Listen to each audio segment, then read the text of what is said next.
pesar que semanas atrás los hondureños imploraban por las lluvias, en la actualidad, las que son consideradas una bendición del cielo en el territorio nacional, varias familias viven un infierno por los estragos que las precipitaciones están provocando, aunque expertos mencionan que en realidad el culpable es únicamente el ser humano. La vulnerabilidad de Honduras quedó evidenciada en apenas el inicio de la temporada lluviosa en el sur del país. Aproximadamente 72 horas de lluvia trajeron consigo inundaciones que dejaron incomunicados a diversos poblados en el departamento de Valle. Mientras que en la capital el fin de semana bastó una tarde lluviosa para que colapsaran las calles que se convirtieron en ríos, además que las autoridades tienen un monitoreo en zonas que de continuar las precipitaciones con la misma intensidad, activarían las fallas geológicas que rodean Tegucigalpa y Comayagüela, y en donde lamentablemente los años de mala planificación urbana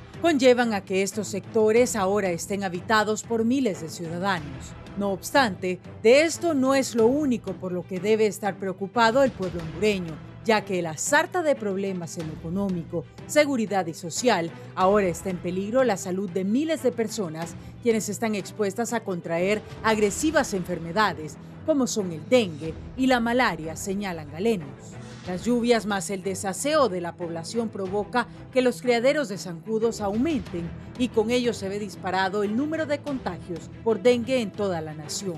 De acuerdo a datos oficiales de la CESAL, para la semana epidemiológica número 23, se ha registrado más de 30,000 casos de dengue a nivel nacional, siendo Francisco Morazán el departamento que encabeza los índices de positividad.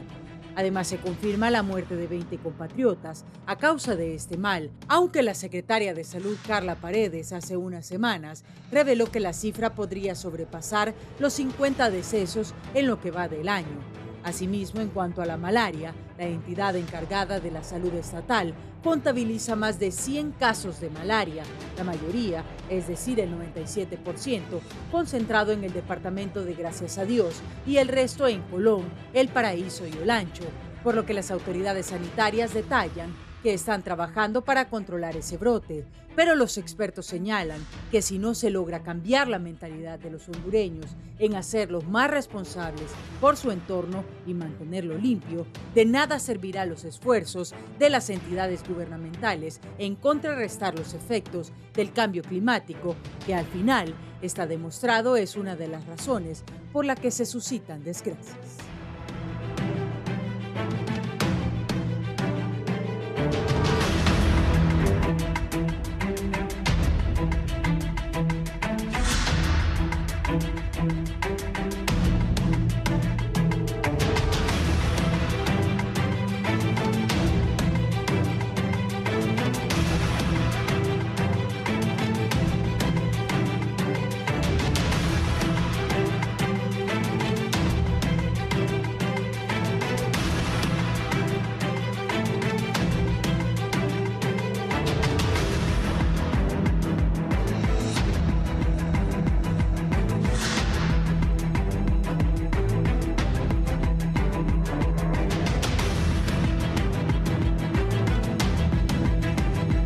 Buenos días, Honduras. Gracias por acompañarnos en este foro, la entrevista. Este día, martes 25 de junio del año 2024, estamos en vivo a través de las frecuencias de Radiovisión Honduras a nivel nacional y también a través del www.canal11.hn, si usted nos quiere sintonizar a través de la web. Este tema de las lluvias afecta a la vulnerabilidad de todos los hondureños, no solamente en cuanto a infraestructura o en cuanto al tema del dengue, sino que también hay malaria que está afectando la salud de los hondureños, y esto por supuesto que es un tema de preocupación para nosotros y también para los médicos, que es a quienes les toca lidiar día con día con los pacientes que llegan a los centros hospitalarios con este mal, con estos males. Vamos a dar la bienvenida a los invitados del foro de la entrevista para esta mañana. Bienvenido, doctor Francisco Medina, él es coordinador de atención de malaria de la Secretaría de Salud. Buenos días. Buenos días a todos, un gusto estar en su programa. Gracias, doctor, por estar aquí. También al doctor Pedro Medina, él es de la Unidad de Vigilancia de Salud de la Secretaría de Salud también esta mañana. Buenos días. Sí. Buenos días, licenciada. También a los compañeros médicos, buenos días, un placer estar aquí con ustedes. Y bueno, decirle a la población hondureña que espero que sea un tema de suma importancia, ¿verdad? Y todo lo que se va a conllevar en la plática del día de hoy. Este es un tema que mantiene preocupada a la población hondureña. Vamos a también saludar al doctor Henry Andino, él es gerente general del Instituto Hondureño de Seguridad Social. Buenos días, doctor. Buenos días, muchas gracias, licenciada. La verdad es que siempre es bueno venir a este canal, poder ayudar a la población con una información que es importante, sobre todo que el dengue mata, pero el dengue es un problema que las comunidades podemos resolver. Sin duda alguna. También le doy la bienvenida a la doctora Elsa Palou. Ella nos acompaña vía Zoom. Es un referente, sin duda, en salud pública, es internista e infectóloga. También buenos días, doctora, a través de esta plataforma digital. Muy buenos días, licenciada. Muy buenos días a todos los colegas que están en el set y a toda su enorme teleaudiencia a nivel nacional. Muchísimas gracias por la invitación. Muchas gracias, muchas gracias. Bueno, estamos en esta temporada lluviosa, tal como lo indicaba nuestra nota introductoria, y es preocupante cómo prolifera el dengue. Se venían generando algunos casos al inicio de esta temporada, pero de momento es una emergencia nacional, y también preocupa el tema de la malaria en algunos departamentos del país. Comenzamos con las estadísticas, digámoslo así, cómo estamos hasta esta semana en cuanto al dengue, y voy a comenzar con el doctor Pedro. Sí. Como hemos comentado, en la situación de las Américas, este es un año atípico de dengue, ya que desde enero o desde el año pasado, que fue un año epidémico para todas las Américas, desde enero comenzamos con brotes a nivel nacional. Y estos brotes pues se han acelerado sumamente más, ahorita comenzando la temporada lluviosa. Y bueno, decirle a la población de que necesitamos que ellos estén pendientes de destruir todos aquellos criaderos de zancudos. Y bueno, la Secretaría de Salud, la Unidad de Vigilancia de la Salud, así como las redes integradas, estamos a la disposición y en trabajo intersectorial, aumentando las intervenciones de control vectorial que se están suscitando hasta el día de hoy.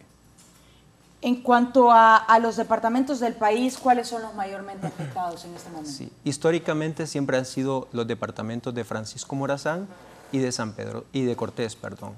Tanto la metropolitana del DC como la metropolitana de San Pedro, así Francisco Morazán y Cortés.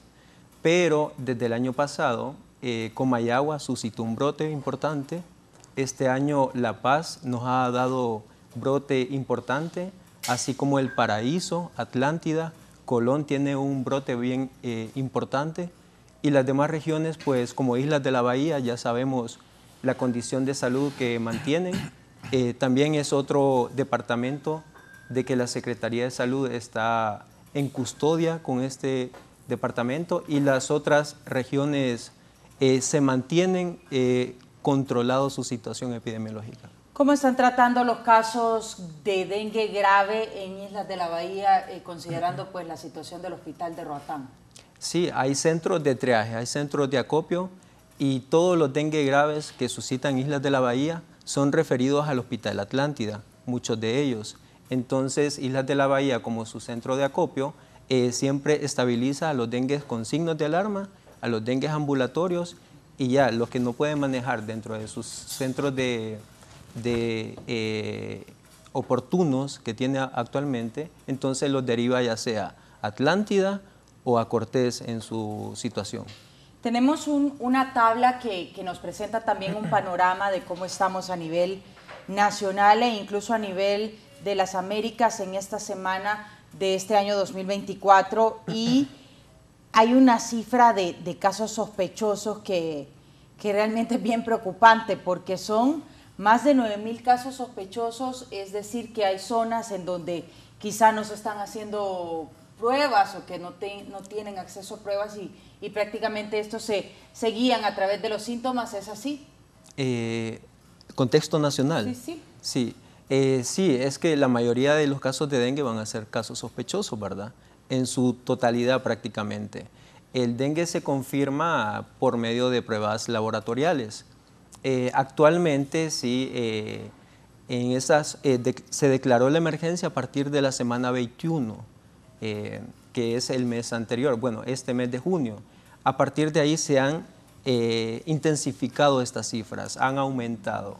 Una es porque siempre en un año epidémico, todo paciente sospechoso con fiebre es considerado en este momento como dengue o en su dado caso como malaria, ¿verdad? Entonces las cifras suelen aumentar, suelen exacerbarse, por decir así. Si vemos en la pantalla, hasta la semana 22 en la región de las Américas se reporta un 9.4 millones casos sospechosos de dengue. De estos son confirmados 4.7 millones, que corresponden al 50%. Dengue graves tenemos 1.790, que es el 0.1%, y se reportan 4.781 muertes en la región de las Américas, ¿verdad?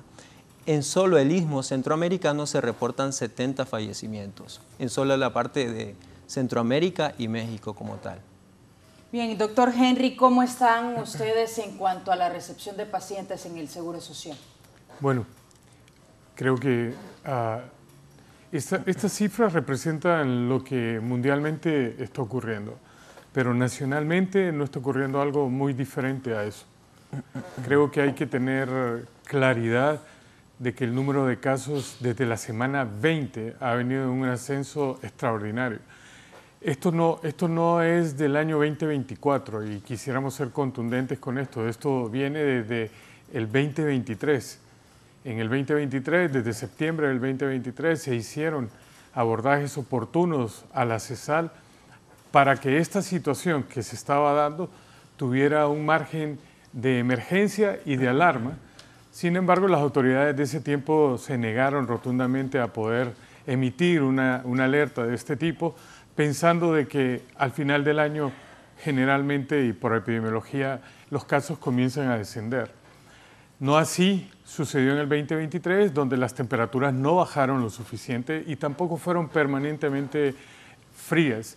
Y tuvimos, por decirlo así, una reserva de dengue altísima del 2023 que se generó para el 2024. En enero no es casualidad de que la Organización Mundial de la Salud lance una alarma de dengue para todo este año 2024. No es casualidad, nosotros ya traíamos una mora de casos de dengue importante desde el 2020. Desde el 2020 dejamos de hablar de dengue y empezamos a hablar de COVID. El dengue no se fue de vacaciones, el dengue siguió. Lo que pasa es que no tuvimos las medidas contundentes sobre las cuales trabajar, a pesar de que algunos triajes de COVID hacían pruebas de dengue de manera ocasional. Lo que estamos viviendo hoy es una realidad. El doctor decía, tenemos más de 7 departamentos donde inusualmente se están viendo casos de dengue altísimos, ¿no? Pero casos como Comayagua, donde la mortalidad es alta por este caso de dengue, y Danlí y El Paraíso, que está dentro del margen de alta mortalidad, nosotros hemos tenido en el Seguro Social ahora mismo, en promedio semanal, más de 65 ingresos, entre los cuales el 90% son dengues con signos de alarma y hay 4 que son graves. La gravedad ha aumentado, un porcentaje que nosotros insospechadamente pudiéramos haber visto, ¿no? Antes podíamos hablar del 0.2 de dengue grave, ¿no es cierto? Y decíamos, bueno, está dentro de lo particular. Pero el DEN3, que es la variante que está, el serotipo de dengue que está trabajando con más fuerza, nos está trayendo cuadros diferentes. Al Seguro Social, que desde hace 5 semanas tenemos un plan de contingencia para tratar de darle respuesta a los derechohabientes, nos hemos visto de manera copados, no desbordados, porque las medidas que se han tomado con toda la antelación que desde la Dirección Ejecutiva se nos han enviado, ha permitido que podamos dar una respuesta a estos casos de dengue, pero estamos alarmados. ¿Cree que podrían sobrepasar de alguna manera la capacidad del Seguro Social para hospitalizaciones sobre todo? De acuerdo al trabajo que hemos hecho, esto debería de tener una contención desde las clínicas periféricas, que desde ahí se está haciendo. Lo que sí es una realidad es que el número de casos cada vez está en ascenso. Y los que hemos hecho algunos modelos matemáticos nos damos cuenta que por lo menos durante 6 semanas más los casos van a seguir en ascenso. Las lluvias continuas nos pudieron ayudar a que la multiplicación tuviese un espacio. Pero, de nuevo, volvemos a tener periodos de sequía y de lluvia, le ayuda mucho a que el zancudo se reproduzca con una velocidad inusual y volvamos a tener una cantidad de zancudos navegando por nuestras casas de manera muy particular. Estamos listos para recibir, pero no podemos decir que el dengue es un problema que el hospital o los hospitales van a resolver. Las comunidades son las llamadas a resolver esto. Dentro de las comunidades son las personas, dentro de las personas inusualmente tenemos que decir que las autoridades deben de guiar a que estas comunidades sepan hacer de ese trabajo su medida de prevención más importante. Voy a consultarle a la doctora Elsa Palou cómo percibe también este panorama a nivel nacional con esta gran cantidad de casos de dengue, con esta gran cantidad también de ingresos hospitalarios por esta variante que se tiene actualmente imperando en el país, doctora. Bueno, muy buenos días otra vez. Creo que dentro de las diapositivas que mandé a producción hay una donde tenemos un mapa de Honduras que nos muestra cómo tenemos la distribución de los 4 serotipos de dengue. El dengue tiene 4 serotipos, ¿verdad? Cuando circulan los 4, tenemos un mayor riesgo de que haya dengue grave, ¿verdad? En el país tenemos la circulación, ahí esa primera diapositiva nos muestra de la OPS o MS, nos muestra en todas las Américas cómo vamos con los casos de dengue. La curva roja es el año 2024, la azul es el 2023 y el promedio de los últimos 5 años es la curva amarilla. Si podemos ver la siguiente diapositiva, ahí vemos claramente cómo en el 2024 vamos en aumento. Esto es Centroamérica y México. Otra vez la curva roja es el 2024, la color azul es el 2023 y la amarilla son los últimos 5 años. Aquí parece que el incremento no fuera tan grande, pero si vemos Honduras, que es la diapositiva que sigue, en Honduras miren cómo estamos. La curva roja que claramente va en un ascenso vertiginoso es el 2024, ¿verdad? El azul el 2023 y la amarilla el promedio de los últimos 5 años. Si vemos la siguiente diapositiva, ahí vemos en barras verdes tenemos el 2023 y la línea roja es el 2024. Estos son datos de la Secretaría de Salud. Ahí ustedes ven lo que decía el doctor Andino, de que desde finales del año pasado estábamos viendo cómo había un incremento importante de casos. Hay que decir que dengue es una enfermedad cíclica. Cada 3, cada 5 años vamos a tener ciclos epidémicos como estos que estamos viendo este año. El último para nosotros había sido el 2019 y después nos viene el COVID. En el COVID pues se disminuyó la intensidad de trabajo de prevención de dengue y otras enfermedades y ahorita estamos viendo este ciclo, ¿verdad? Importante.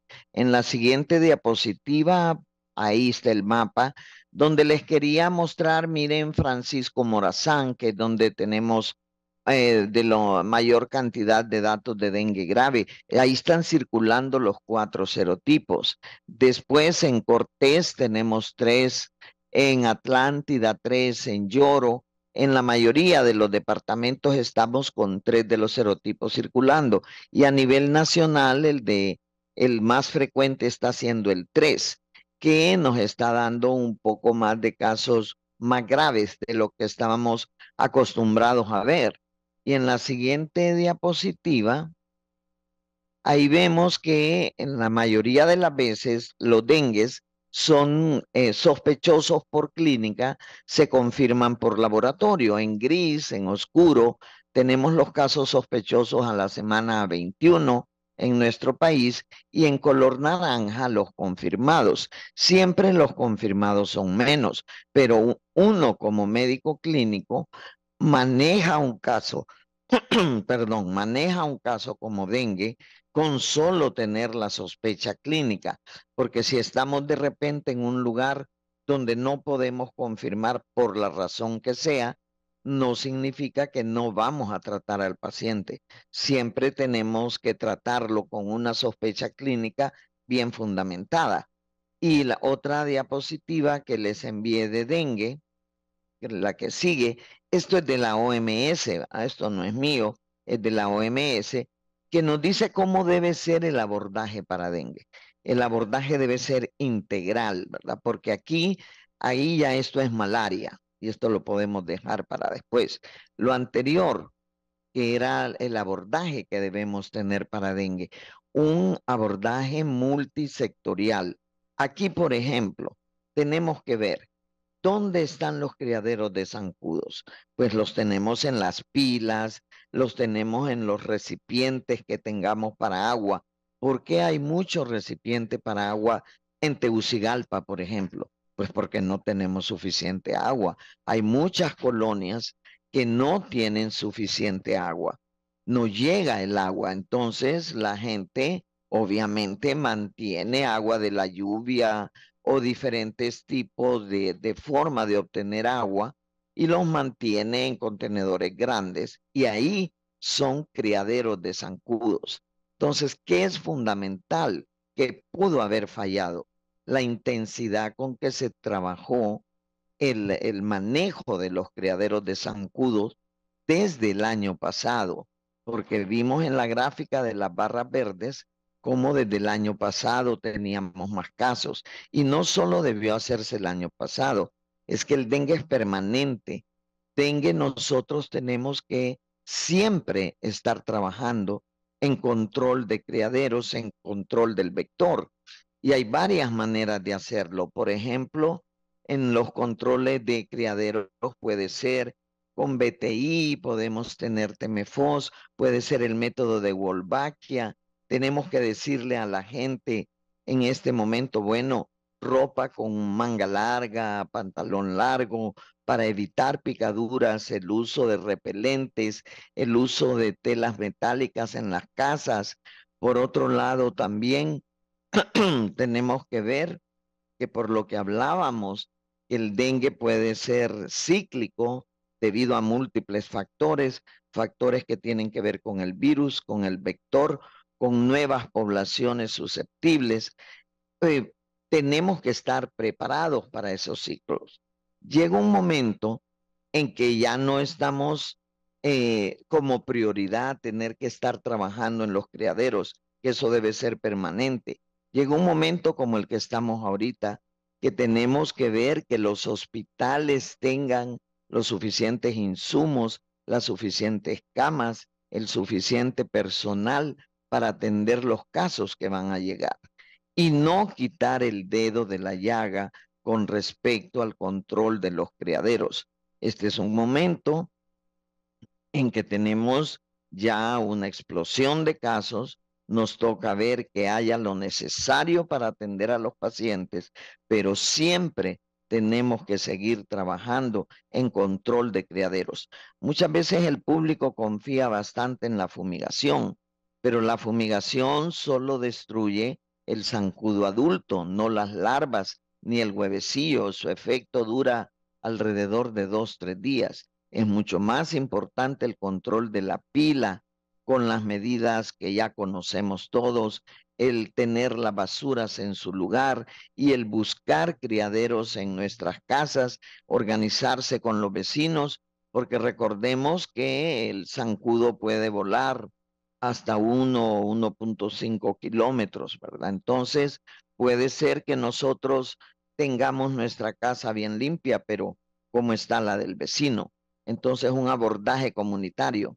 Las municipalidades para el abordaje de la disposición de basuras, el medio ambiente para asegurarnos de tener suficiente disponibilidad de agua y un ambiente sano. Entonces, recordar y reconocer que el abordaje para el control del dengue no es solo salud, es multisectorial y todos tenemos que estar comprometidos con eso. Doctora, es a toda costa que se sobrepase la capacidad de los hospitales que tenemos, que sabemos y reconocemos también las limitantes de cada uno de nuestros hospitales públicos. Le doy la bienvenida también al doctor Darío Zúñiga, quien atiende pacientes pediátricos que también reconocemos son los que están siendo mayormente afectados por esta enfermedad. ¿Cómo está, por ejemplo, el Hospital Escuela respecto a capacidad de hospitalización respecto a dengue? Muy buenos días a todos. Bueno, pues tanto Hospital Escuela como el mismo Hospital María y ahora el Seguro Social, todos, como decía el doctor, han empezado a abrirse nuevas salas, nuevas capacidades, contratación de nuevo personal para poder hacerle frente a lo que es este brote que tenemos de dengue. Y pues sí, se han iniciado también lo que son capacitaciones, tanto del personal de enfermería como del personal médico, médicos generales y también pediatras, para poder detectar en forma temprana aquellos casos de dengue grave. La situación es caótica, pues se han reportado incluso hasta 3 niños por cama en la emergencia del Hospital Escuela y una capacidad de 32 camas más, tanto en el Hospital Escuela como Hospital María, para darle respuesta a lo que es esta patología en este momento. Así que, pues como decía los doctores previamente, estamos en el durante. Y en el durante este problema, pues se están haciendo las cosas que se tienen que hacer con la apertura de salas y creo que pues tenemos que ir más allá con la capacitación a nivel nacional de lo que son nuestros colegas, tanto a nivel público y privado, porque esta es una situación que está abarcando toda la población y en todos los sectores sociales. 3 niños por cama. Realmente no queremos que nuestros niños terminen hospitalizados. Doctor, ¿cómo han hecho para mejorar esta situación a pesar de la adversidad y si todavía se mantiene entonces 3 niños por cama en el Hospital Escuela? Creo que en este momento, ayer se me contaba que sí habían todavía una aglomeración de pacientes en la emergencia. Hay que estar moviendo los casos, ¿verdad? Por eso en el Hospital Escuela se abrió una sala más para poder atender otros 30 pacientes, así como en el Hospital María. Entonces, es un ciclo que cada 7, cada 8 días podrían haber, todos los días hay altas, pero obviamente en este momento hay un aumento del número de casos que es tremendo. Y como decían los doctores, el número de casos que aumentó del año pasado al 2024 es increíble. Estamos hablando de que el año pasado a nivel mundial se reportaban 4.6 millones, pero en este año ya son más de 7 millones de personas a nivel mundial. Y a nivel local nosotros lo podemos ver porque tanto las facilidades públicas como privadas están recibiendo niños con fiebre prácticamente a diario y cada pediatra está recibiendo al menos 5 casos febriles diarios. Terrible, terrible el panorama. Y además de enfrentarnos al dengue, también tenemos casos de malaria a nivel nacional y el doctor Francisco tiene el análisis respecto a malaria en específico como coordinador de la Secretaría de Salud en esta área. ¿Cómo estamos en esta situación? Bueno, la verdad es que Honduras pues está enmarcado ahorita en el tema de poder eliminar malaria en el país.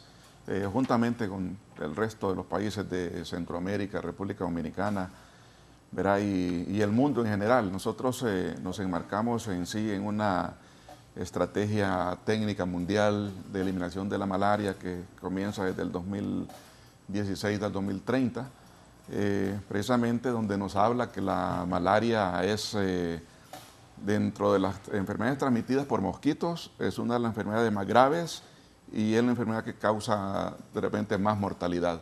O sea que sí es un tema bastante grave de ver y que no podemos descuidarnos en ese sentido. En Honduras, la verdad que la malaria solamente está concentrada prácticamente en dos departamentos. Tenemos casos en el país, pero son casos que vienen posiblemente infectados de otro departamento y que pueden ser diagnosticados aquí en Tegucigalpa, San Pedro Sula u otro departamento del país. Prácticamente está concentrada en el departamento de Gracias a Dios, y tenemos también ahí en Islas de la Bahía. Aquí en la metropolitana se han detectado 10 casos por ahí de malaria, pero que vienen o vienen de otro país o vienen de un departamento que ha sido malárico. Honduras, según los antecedentes históricos, tenemos 12 departamentos que han sido o son maláricos, porque está la presencia del vector, que es el anófeles, ¿verdad? En estos departamentos. Claro, todo esto tiene que ver también con lo que usted decía en la parte introductoria, el tema del cambio climático. ¿Verdad? Es una enfermedad sensible al clima, ¿verdad? Y por tanto, pues uno tiene que estar pendiente de cómo están las temperaturas. Estamos hablando de tanto en verano como en invierno, cómo puede estar la temperatura ambiental, cómo puede estar de repente la parte de la humedad relativa del aire, el tema de las precipitaciones. Todo tiene que ver con el tema de vectores. En este aspecto nosotros hablamos de un control vectorial. Ahora, cuando hablamos de la enfermedad en sí, estamos hablando de eliminación, que es donde está el país actualmente. Preocupa, a pesar de que es en departamentos de Gracias a Dios e Islas de la Bahía, que se ha dado casos, por ejemplo, en algunos militares que viajan desde esas zonas hasta pues departamentos que son más ciudades y que podría entonces proliferar esta enfermedad en cuanto a casos, y que también tiene ese alto porcentaje de mortalidad, doctor. Bueno, eso es correcto. En este caso que usted menciona, no solamente hablamos de militares, sino también cualquier persona que vaya a estos departamentos, si no tiene los cuidados necesarios, pues puede ser contaminado con la enfermedad. En el caso de los militares que usted menciona, la verdad que los militares están, por cuestiones de seguridad, en regiones en los llanos, montañas, y ahí pueden contaminarse. Una vez que vienen de allá, pues nosotros en este momento estamos por firmar un convenio precisamente tanto con el Ministerio de Seguridad, el Ministerio de Defensa, la Marina Mercante, ¿verdad? Y la Secretaría de Salud, precisamente previendo ese tipo de circunstancias que pueden presentarse. Los militares tienen varios campamentos, ¿verdad? O contingentes militares. Van por alrededor de unos 45 días, gracias a Dios, y una vez que vienen de allá, pues uno tiene que hacer la vigilancia, porque cualquiera de ellos puede ser contaminado. Incluso en gracias a Dios, pues se hace un testeo de ellos, tanto con pruebas rápidas o con gota gruesa, para ver si están contaminados. Los casos que yo le mencionaba, precisamente en Tegucigalpa, en Choluteca, en los distintos departamentos donde hay militares, ahí también se han detectado casos, porque vienen gracias a Dios, vienen acá y vienen contaminados con la enfermedad. Entonces se pueden detectar, se han detectado varios pacientes. Esto no significa que tenemos brotes en estos departamentos, no, simplemente que están diagnosticando en estos departamentos, ¿verdad? Porque la gente viene con malaria desde allá. Y no solamente militares, como digo, son también turistas que pueden ir a la biosfera del río Plátano, pueden ir a Brus Laguna, la zona de Francisco Bulnes, Cauquira, Villeda Morales, cualquiera de estos lugares donde vengan. Entonces uno tiene que tener el cuidado, ver ese nexo epidemiológico que tienen estos pacientes o personas que andan por allá, y uno debe hacer la vigilancia respectiva para poder detectar a tiempo un problema de malaria. Bien, ¿cuántos casos hay activos?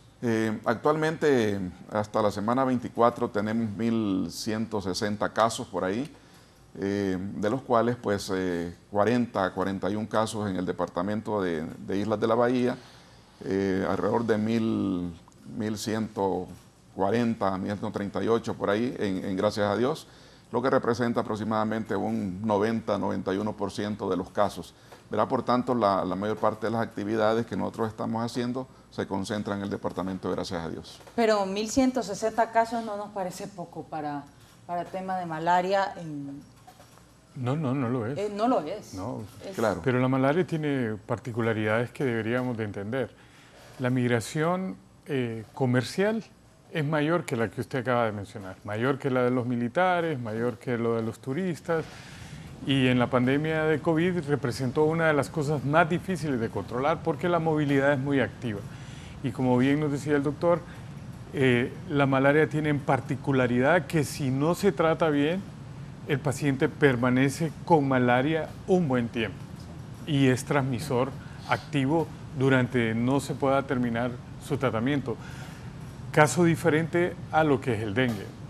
Tanto desde el vector de malaria, la transmisión de malaria, la enfermedad misma de la malaria, es muy diferente a lo que está ocurriendo hoy día con el dengue.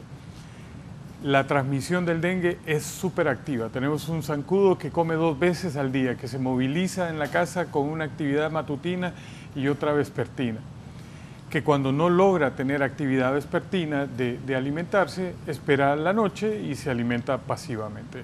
Esa actividad no la tenemos con el vector de malaria, que particularmente respeta algunas condiciones climáticas muy particulares, pero estamos hablando de un dengue que es relativamente más grave, aunque la mortalidad por malaria es permanente.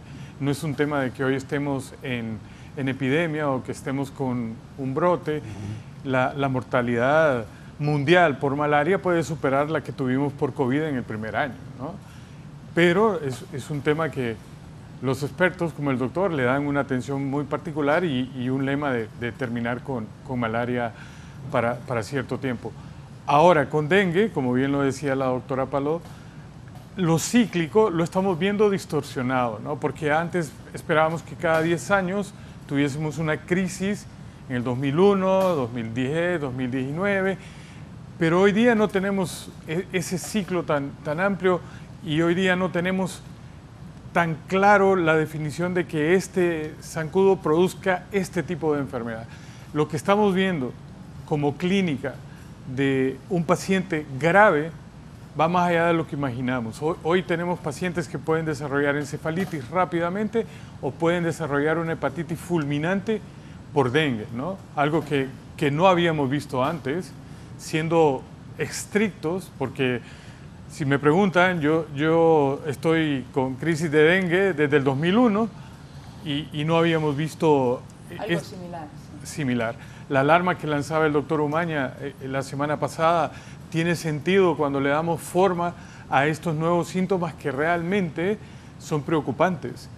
Y cómo de verdad nosotros recibimos pacientes en el Seguro Social que vienen del interior del país en condiciones realmente desfavorables para el pronóstico del paciente mismo. Miren, recibir pacientes que pasan directamente a cuidados intensivos es una cosa... Es terrible. Y de verdad mi admiración para todos esos colegas que tenemos en cuidados intensivos. Recuperan gente que cuando uno las recibe cree que de verdad no van a salir adelante, pero la atención que ellos le brindan es extraordinaria. Pero no podemos lanzar el dado de la fortuna o de la suerte para creer de que vamos a tener esa misma suerte si no evitamos que esta enfermedad llegue a tener la calamidad que nos puede llegar a producir.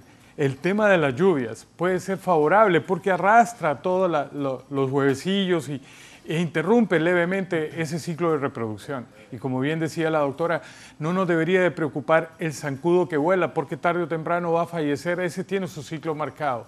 Por supuesto que el que vuela transmite, ¿no? Pero también tenemos que tener ese equilibrio racional de cómo vamos a controlar una cosa con la otra. Pero tenemos que tener la habilidad de detenerlo, contenerlo desde el sitio donde nace. Y ahora las lluvias se interrumpen, quedan las aguas residuales, estas aguas residuales son el nicho propio para esto y las comunidades deben de preocuparse. Las lluvias prolongadas también son otro problema. No hacen que las pacientes o los pacientes acudan a los servicios de salud en el tiempo oportuno. Estas lluvias han hecho que este fin de semana nosotros en la Seguridad Social hayamos recibido 4 niños graves para cuidados intensivos y 5 adultos graves para cuidados intensivos. Terrible. Necesitamos que la gente nos ayude. El 90% de los casos de dengue, y lo puede corroborar la doctora, deben de pasar con una enfermedad que puede estar en casa 1 y 5 días y salir adelante. ¿Qué estamos viendo hoy día? Estamos viendo cosas que no habíamos visto. Repito, necesitamos tener esa habilidad de poder decirle a la gente, venga al primer síntoma, se pueda revisar y pueda seguir las indicaciones que los médicos afortunadamente le van a dar. Sin duda alguna, esto pues es una situación que hay que hacerle frente. Son 4 niños y 5 adultos en unidad de cuidados intensivos. Es impactante. Y en San Pedro Sula la situación lamentablemente no es diferente. El doctor Luis Romero, infectólogo pediatra del Hospital Mario Catarino Rivas, también se encuentra con nosotros y queremos conocer cómo están las condiciones en ese hospital que es de referencia para los departamentos que también se han visto gravemente afectados como Lloro y que no cuentan con una estructura hospitalaria y que sabemos que los pacientes de esos departamentos son trasladados al Hospital Mario Catarino Rivas. Doctor Luis, buenos días.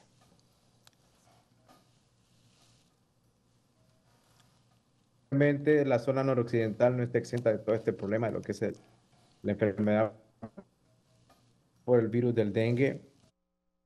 Afortunadamente, los dengues graves, la incidencia es baja. Estamos teniendo los casos graves que hemos estado recibiendo en el Hospital Mario Rivas han sido pacientes o niños que vienen referidos de fuera de lo que es la ciudad de San Pedro Sula o Cotepeque, por ejemplo, que lamentablemente por las condiciones o acceso al sistema de salud no son adecuados y llegan en una fase tardía a lo que es la enfermedad. Y por lo tanto llegan complicados a estos hospitales y por ende cuando son referidos a nuestra institución ya vienen prácticamente en malas condiciones y es muy fácil sacarlos adelante. Y es lo que comentaban los panelistas, que lamentablemente el acceso a salud que estamos teniendo es bastante deplorable, el traslado de pacientes, el conocimiento de la enfermedad son factores de riesgo que están jugando en contra nuestra porque lamentablemente no tenemos acceso a salud y algunos pacientes que pueden llegar a tener acceso a salud lamentablemente llegan de una forma tardía. Y afortunadamente la mayoría, casi en el 90-95% de los casos que estamos teniendo de pacientes hospitalizados por el dengue son con signos de alarma cuya estabilidad es muy buena. Algunos de ellos son hospitalizados por cuestiones sociales. Recalco, el problema social que tenemos en nuestro país, como es el acceso a salud, es muy poco y muchos de estos pacientes se quedan hospitalizados porque no hay una forma de monitorizarlos de una forma ambulatoria. Y se decide dejarlos hospitalizados para un mejor control y manejo y evolución de lo que es la enfermedad. Doctor Romero, en unidad de cuidados intensivos, ¿cuántos niños tienen ustedes actualmente?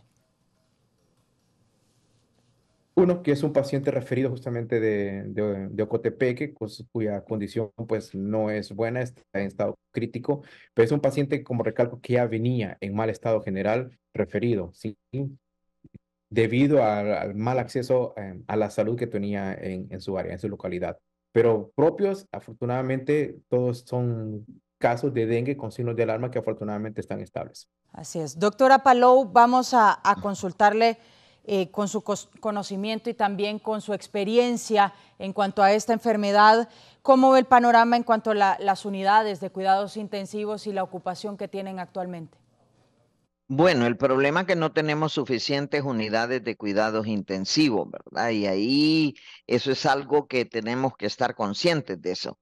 A mí me preocupaba cuando dijimos que en la situación de las islas de la Bahía son referidos al Hospital Atlántida, porque el Hospital Atlántida también le recibe de Colón, también le recibe de Lloro, y porque también está viendo los pacientes del Seguro Social en La Ceiba. No se da abasto. La Secretaría de Salud tiene que asegurarse que el Hospital Atlántida tenga suficiente recurso humano, suficientes insumos, camas, equipo técnico para la atención de estos pacientes. Entonces, la ocupación de UCI, recordemos que no porque estamos en epidemia y emergencia por dengue dejaron de llegar los diabéticos, dejaron de llegar las crisis hipertensivas o los infartos de miocardio o la cetoacidosis diabética, ¿verdad? Entonces, están también las unidades de cuidados intensivos con otro tipo de pacientes, además de los dengue graves. Y definitivamente las unidades que hay en el país no son lo suficiente. Entonces, ¿qué tenemos que hacer? Adaptar aumentar las salas de hospitalización, las salas de emergencia, las salas de observación para el manejo del dengue grave. Afortunadamente, los porcentajes, siempre es mayor el porcentaje de dengue sin signos de alarma que se maneja en la casa. Hay también el dengue con signos de alarma que se puede manejar en una hospitalización común, en una sala común. Y está el dengue grave que amerita, como decíamos, cuidados intensivos o que amerita áreas que se acondicionen como para una unidad de cuidados intensivos, que es importante capacitar a nuestro personal médico en el manejo de dengue grave, porque el dengue grave le puede implicar falla hepática, falla neurológica, falla cardíaca, policerositis con líquido anormal en pulmones, en pericardio, etcétera.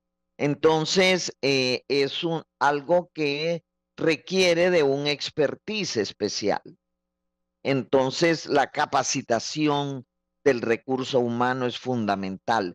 Yo creo que somos un país que el dengue llegó en 1976 y llegó para quedarse.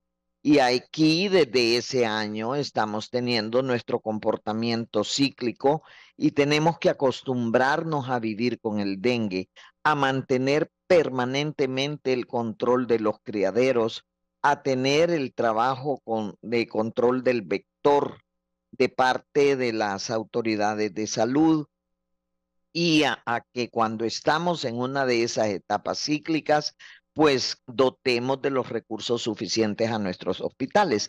Y les había traído unos datos de malaria también que los mandé a la producción. Algo pasa con mi cámara, así que si la cancelamos del todo no hay problema. Pero si pudiéramos ver la primera diapositiva sobre malaria que nos habla sobre los casos, esa es. Ahí ustedes ven 1.119 casos, ¿verdad? Y la mayoría está en gracias a Dios, pero también Islas de la Bahía, también Atlántida, también El Paraíso, y vemos que la gran mayoría, 1.104, son autóctonos, y luego tenemos un porcentaje de casos que vienen de personas que tienen dengue, pero que los casos no fueron del lugar en donde se detectó. Y ahí vemos el problema que hemos tenido con algunas migraciones, la cantidad de migrantes que nos llega. Ahí vemos que tenemos casos que provienen de Venezuela, de Nicaragua, de Colombia, de Afganistán inclusive, ¿verdad? En la siguiente diapositiva, sí, ahí estamos viendo el comparativo de malaria. Tenemos el 2024, está en rojo. No miro bien en el momento, pero el 2023 es el azul y el amarillo. Ustedes ven ahí la fecha exactamente. Pero ¿qué es lo que quiero dar a entender con malaria? Malaria en nuestro país, estábamos en las últimas décadas con descensos progresivos en malaria por el trabajo que se ha hecho en prevención de malaria. Pero este año, si ustedes ven la curva roja, está por encima de la curva azul, que es del 2023, y acercándose al promedio de los últimos años. O sea que estamos teniendo incremento de malaria en las últimas semanas. En la siguiente diapositiva, por favor, ahí podemos ver de Plasmodium. Aquí tenemos arriba en amarillo, es el número de pruebas que hay que hacer para poder detectar los casos positivos de malaria. Recordemos, malaria, quien produce la enfermedad es el Plasmodium, ¿verdad? Estamos hablando de algo diferente a dengue, que es un virus, aquí es un parásito. El Plasmodium, hay varios tipos de Plasmodium: falciparum, vivax, ovale, malaria. Pero en Honduras lo que predomina es el Plasmodium vivax. Y tenemos casos de falciparum concentrados casi todos en la Mosquitia. Tenemos una gran ventaja en Honduras comparados con África y otros países de América Latina, que todavía nuestra malaria es sensible a cloroquina, ¿verdad? Que es un medicamento de disponibilidad frecuente.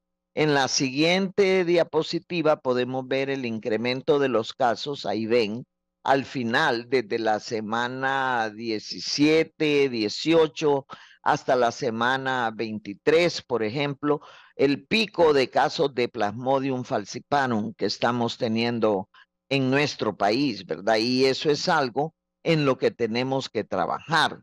Recordemos que el control de la malaria, aquí tenemos, por ejemplo, el uso de mosquiteros impregnados con insecticidas que ayudan también en dengue, pero que en malaria se usa bastante y se ha usado en la mosquitia. El uso del rociado permanente en paredes, en techos, para la destrucción de los zancudos, que es el anófeles, no es el mismo zancudos, no es el Aedes aegypti, que es para dengue. Aquí es anófeles que crecen en aguas estancadas.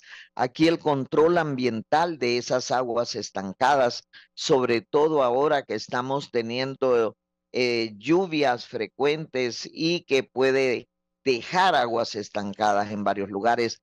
Aquí la importancia del manejo de las municipalidades, de medio ambiente, la participación comunitaria en el control, porque no podemos permitir que malaria se nos vaya para arriba. Hemos estado teniendo un descenso permanente de los casos de malaria, ¿verdad?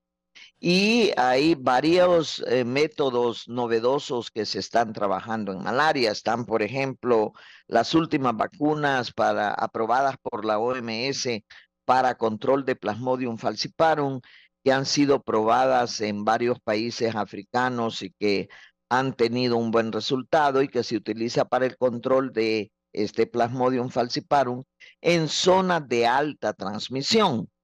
Afortunadamente Honduras no tiene muchas zonas de alta transmisión, pero si la focalizamos en la mosquitia, es algo que también habrá que analizar, además de la detección de los casos rápidamente y el manejo.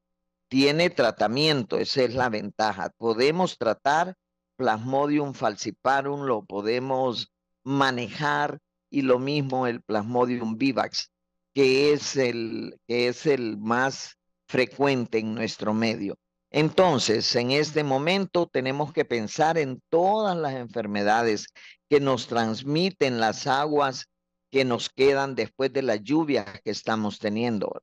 Y aquí no nos olvidemos de leptospira tampoco, ¿verdad? Porque es un tipo de patología que también podemos ver más adelante. El tener la mayor cantidad de infecciones de piel, de enfermedades gastrointestinales, de manera que el país tiene que prepararse para las consecuencias en diversas enfermedades que puede tenerse después de estas lluvias que están siendo también anormalmente altas en nuestro país y en la región por efecto de cambio climático.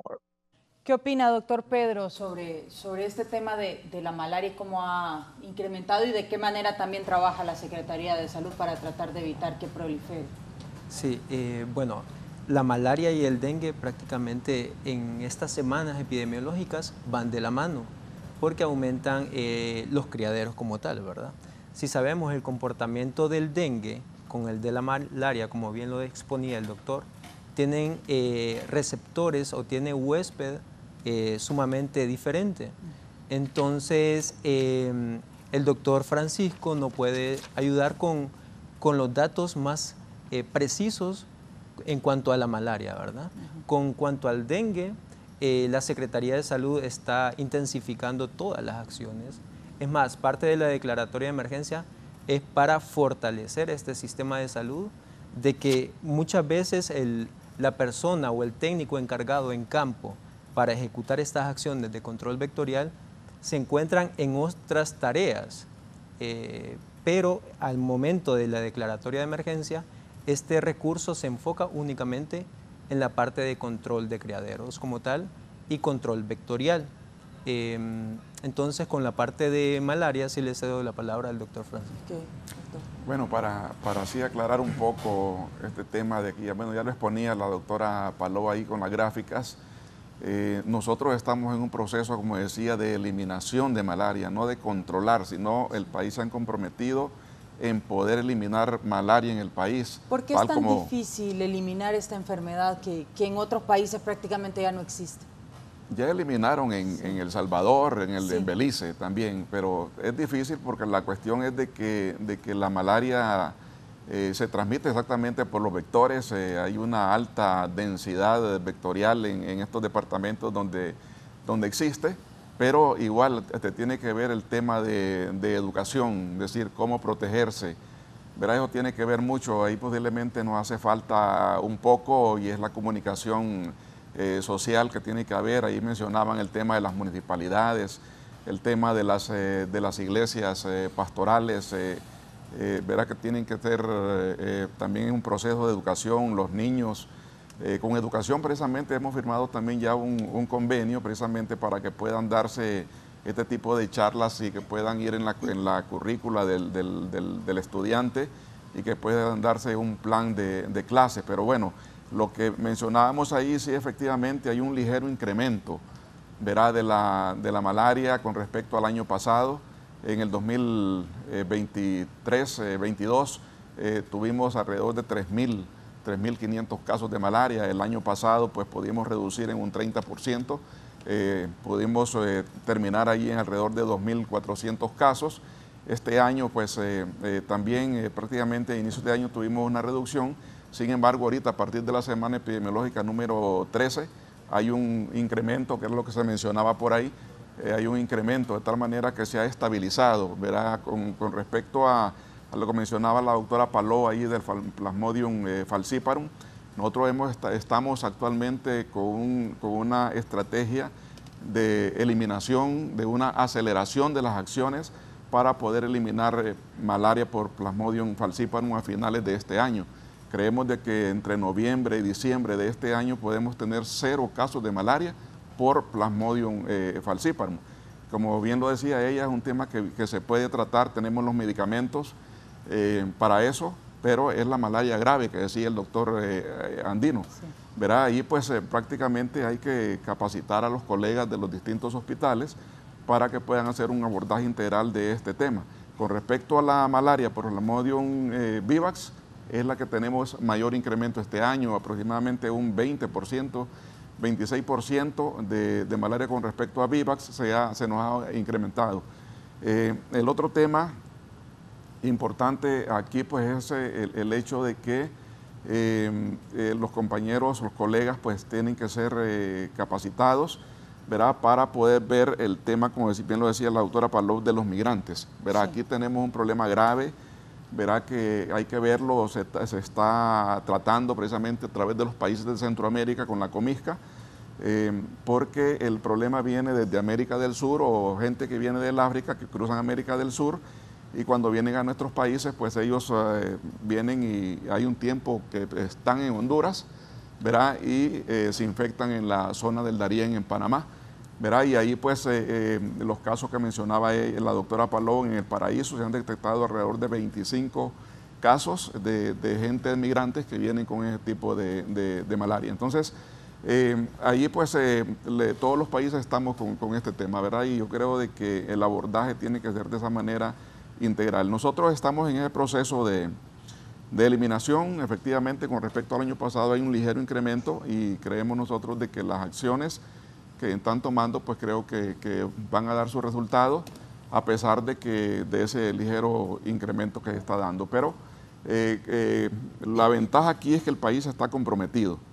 Verá, creo que ahorita en el mes de julio se va a hacer una instalación masiva de mosquiteros que están tratados con insecticidas.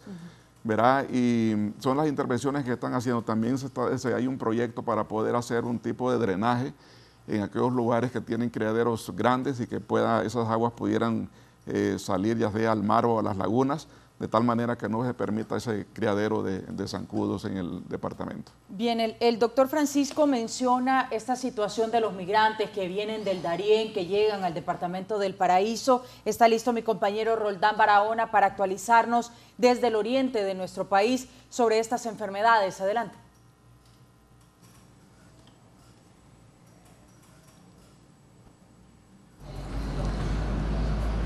Hola, buenos días compañeros. En la entrevista de Canal 11, al igual que en todo el país, aquí en Danlí, la alarma, la emergencia por el dengue continúa.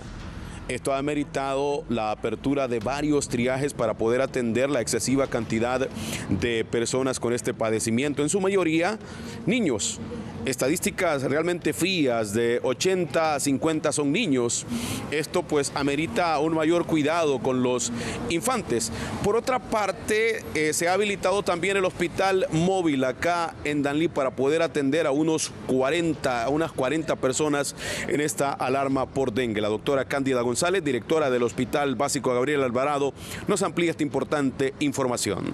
Aperturado lo que es el hospital móvil para hospitalizar a estos pacientes con dengue. Tenemos ya 72 casos por dengue, de los cuales pues 41 son pacientes pediátricos, y de estos son 20 los casos nuevos, ¿verdad?, de pediatría, y 21 son casos subsiguientes, o sea que ya estaban ahí hospitalizados. Tenemos 31 casos por dengue adultos, de los cuales son 18 casos nuevos y 13 subsiguientes. Dentro de todos los casos tenemos 7 pacientes graves, con dengue grave. De estos son 5 pediátricos y 2 pacientes adultos graves. No puedo darles cifras en cuanto a Danlí se refiere, solo se reportó una niña, ¿verdad?, que falleció el amanecer el domingo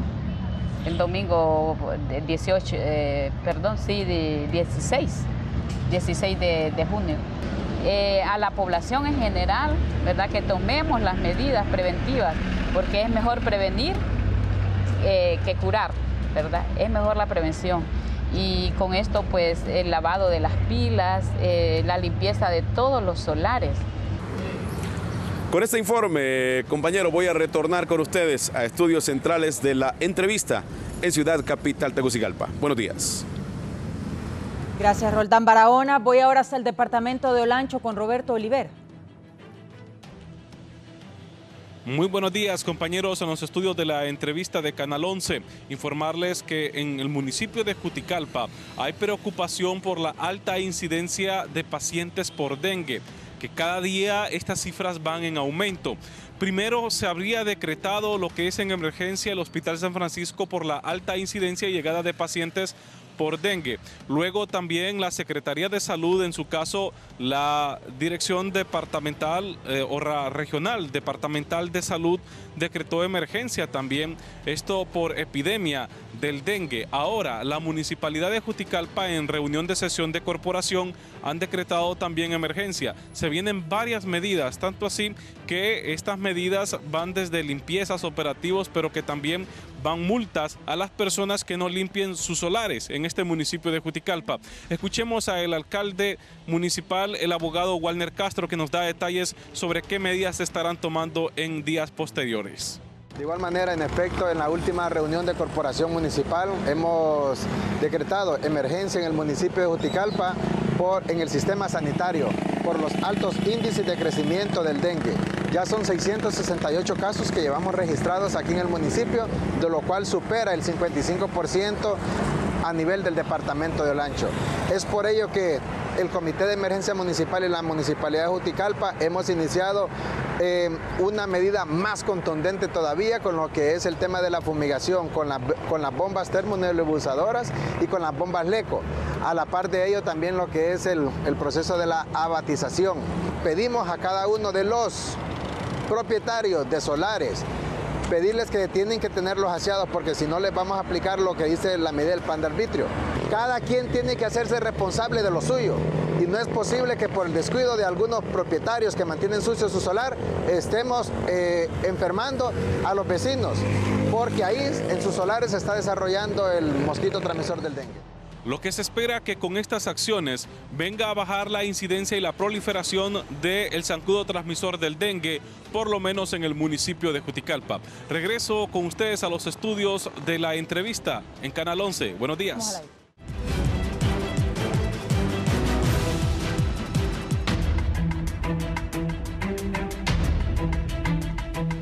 Regresamos con más del Foro La Entrevista. Por Canal 11 estamos tratando el tema del dengue y malaria y cómo ese cambio en el clima, cambio drástico con las lluvias, está afectando los índices de positividad en cuanto a estas enfermedades. Vamos con el doctor Luis Romero, infectólogo pediatra del Hospital Mario Catarino Rivas, hasta San Pedro Sula.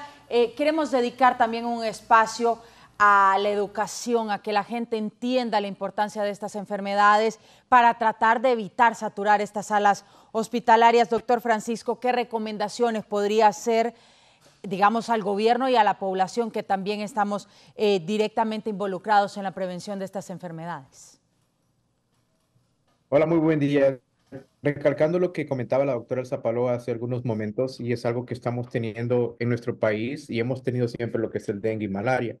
Pero hablando un poco sobre lo que es el dengue, somos un país que tiene todas las condiciones idóneas para que el virus del dengue se propague. Somos un país cálido, somos un país húmedo, que está con un rápido crecimiento, con una rápida urbanización y una rápida urbanización lamentablemente no controlada. Y esto hace que estos asentamientos de personas haga que se establezcan criaderos de zancudos. ¿De qué manera? Porque recordando lo que es el ciclo de vida de lo que es el virus del dengue y sobre todo el vector, los huevos pueden durar cerca de 6 a 8 meses en climas extremos.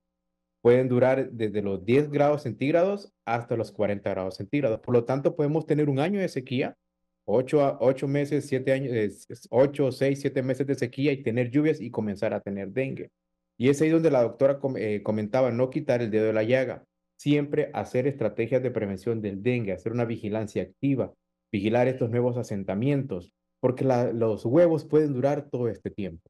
Y una vez que hay lluvias, es por eso que comenzamos a tener lo que es brotes de casos de dengue. Y como comentaba un colega previamente, estamos teniendo dengue donde antes no teníamos. Y esto se justifica o se puede explicar por la migración y por los asentamientos de estas personas, que donde hay personas, pues eventualmente hay agua estancada y sobre todo si no tenemos agua potable, que es otro factor de riesgo.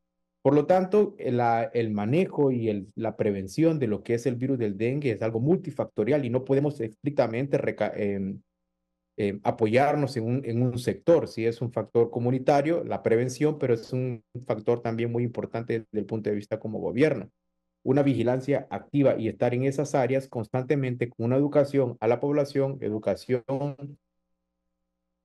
y tener el personal capacitado que sepa del ciclo de vida y las formas de prevención de lo que es del virus, el dengue. Conociendo su ciclo de vida, podemos nosotros poder llegar a tener lo que es un control de esta enfermedad y por ende, y recalcamos que debe ser una vigilancia activa y no estar, como siempre, estar apagando fuegos que se nos está dando prácticamente cada año.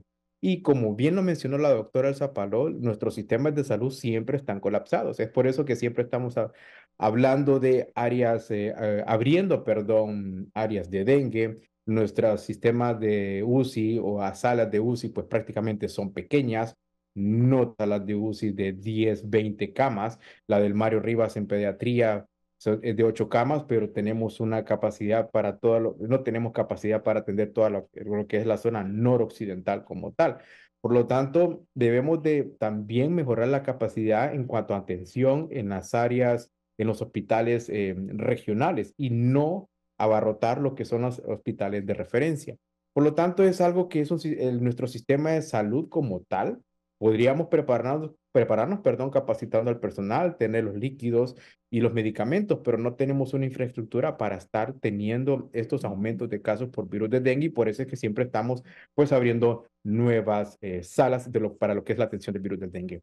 Otras cosas que es lo que es a la población, eventualmente, educarlas, porque es un problema, el virus del dengue es un problema de educación y podemos educar a los niños, etcétera, etcétera, pero dejemos a los niños por fuera. Soy pediatra y en lo personal no estoy a favor de que se involucren a los niños en este tipo de situaciones que son meramente de adultos, problema de salud, y los niños tienen que ser niños y no estar prácticamente formando parte de un programa de prevención, sí de educación y entender la enfermedad y cómo prevenirla.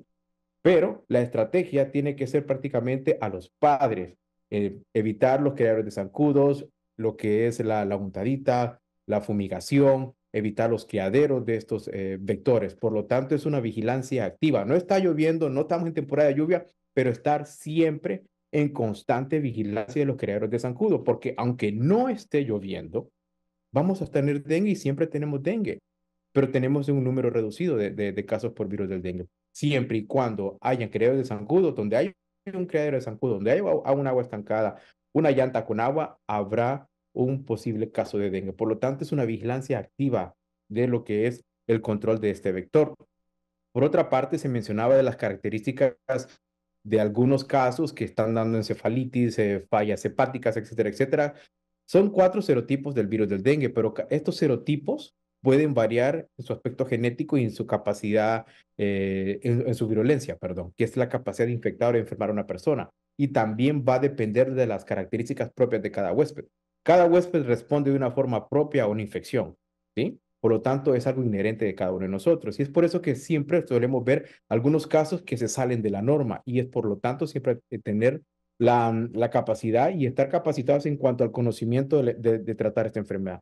Sabemos que filogenéticamente el DEN2 que está circulando en República Dominicana puede variar al DEN2 que circula en Honduras, por ejemplo. ¿Por qué? Porque los virus también mutan, tienen esa capacidad de sobrevivir y de adaptarse al medio ambiente.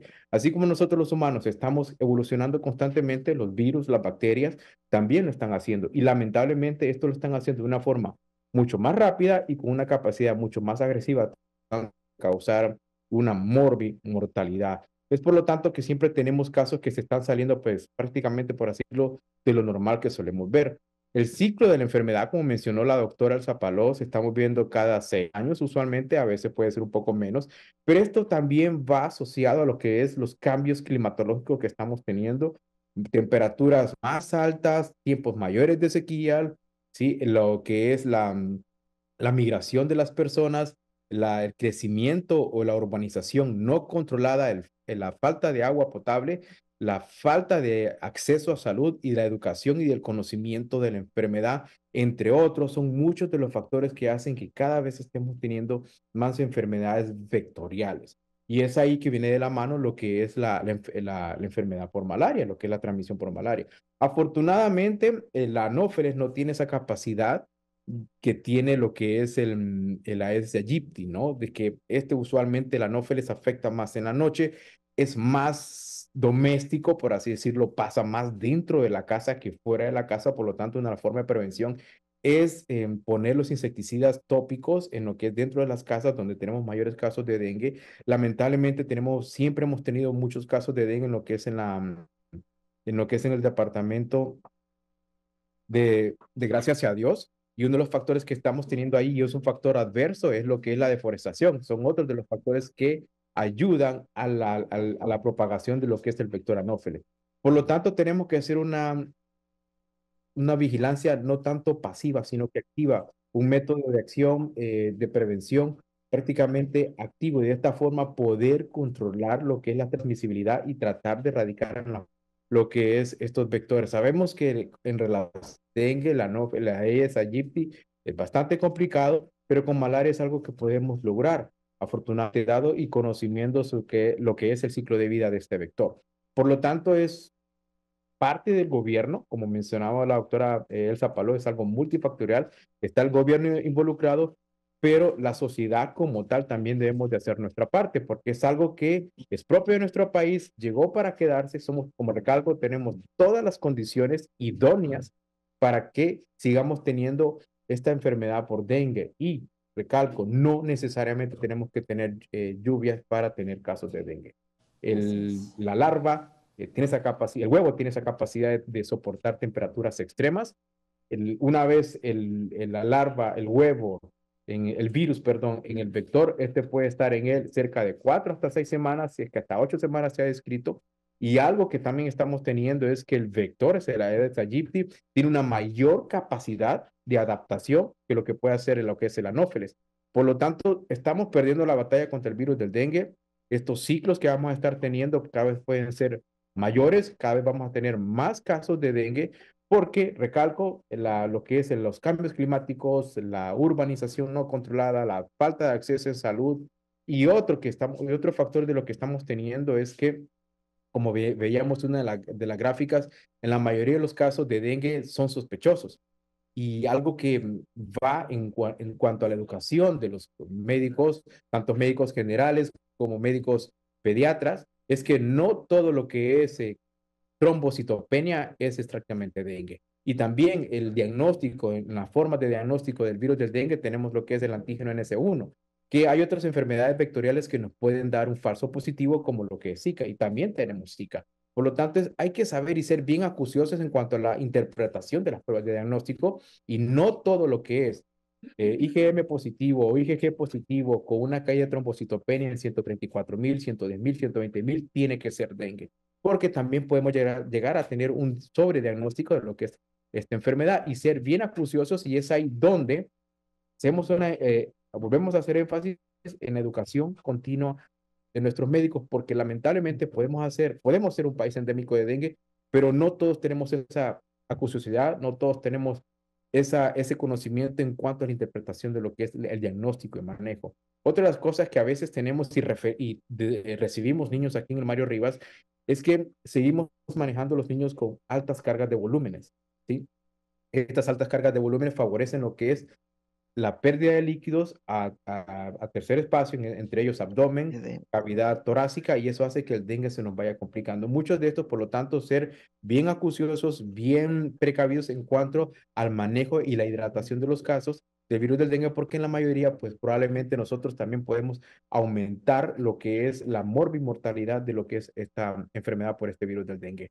Y recalcando en lo que es terminando con lo que es con malaria, pues podemos llegar a controlarlo, pero necesitamos un compromiso, una acción pronta. Como mencionaba la doctora, la vacuna puede ser un factor, tanto en ambas enfermedades nos pueden venir a ayudar, más sobre todo lo que es en dengue, pero en malaria, pues ver esos grupos poblacionales, como miramos en el caso de los militares, son donde son los que mayor migran y donde mayores casos podemos llegar a tener, ¿sí? Y por lo tanto, tenemos que hacer una acción prácticamente activa y no pasiva, y no estar en los tiempos de lluvia en los cuales tenemos el aumento de los casos de dengue, pues estar pues, prácticamente viendo dónde ponemos los pacientes. En los niños, como en Tegucigalpa, me imagino que aquí igual en el Mario Rivas en alguna ocasión hemos llegado a tener hasta 2 niños en una cama, y según la edad o la estatura o la talla en este caso, de ellos a veces podemos llegar a tener hasta 4 en una cama, ¿no? Entonces, por lo tanto, nuestro sistema de salud como tal no está en la capacidad de tener pacientes graves con signos de dengue. No tenemos una UCI para casos con dengue. Lamentablemente no es así. Nuestras condiciones no se prestan para ello. El Mario Rivas es el principal hospital noroccidental. No hay UCI en el hospital de Ocotepeque, no hay UCI en el hospital de Progreso. No lo hay porque la infraestructura de nuestro sistema de salud no es así, no lo permite. Por lo tanto, estamos saturados como tal. Por lo tanto, y ya para terminar, debemos ser enfáticos en cuanto a sobre todo, son enfermedades prevenibles. Y es aquí recalcar y terminar que podemos llegar a disminuir los casos de dengue y sobre todo de malaria si hacemos una prevención activa. Gracias, doctor Luis Romero, desde San Pedro Sula, y coincide con la importancia de la formación de los médicos, de que estén bien informados sobre el tratamiento de las enfermedades. 4 niños en una cama en el Hospital Mario Catarina Rivas es un panorama que no es nada alentador, y lo mismo sucede en la capital, doctor Darío. Sí, correcto. Yo creo que el doctor apuntaba, como los diferentes panelistas, a que la educación, en primer lugar, la formación del médico y la capacitación actualizada de lo que es el manejo de la enfermedad del dengue, tanto como lo de la malaria, que ya lo hemos abordado, que es más en una zona específica del país.